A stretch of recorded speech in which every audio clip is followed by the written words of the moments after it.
first meeting I had with him is I was a consultant, right? So here's interesting.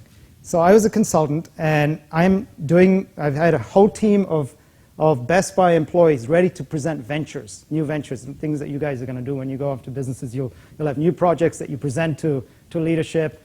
And we had facilitated all these guys new spaces that the company needs to get into, and they're about to present. And it was in 2002, 2003, and I had won this consulting job, and I'd prepared this stuff, and it was ready. And Brad Anderson came in. He was the CEO, and they were going to present to the CEO.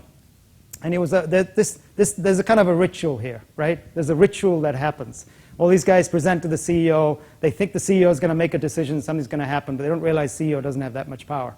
Rarely has that much power in making stuff happen inside a company. They have power to set the tone, hire the right leaders, but in terms of actually specifics, it's very, very rare. But that's a ritual. So I met Brad really for the first time. I sat down, had breakfast with him.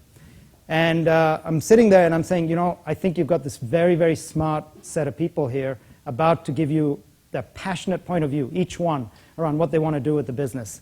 How are you going to react to these, Brad? And I had my classic kind of consulting questions. How are you going to react to these things? What are you going to do? How are you going to keep encouraging them? And then he asked me. He said, "What's the biggest risk to any of those ideas moving forward inside the company?" And it was really interesting because at that point, nobody's watching. My fellow partners at Strategos are not watching. You have to give the right answer because you make up stuff. You have to make. And what I said at that point was, I think the people that are going to come in the way are your existing leadership. Who are the people who, by the way, signed my consulting contract, right? So he was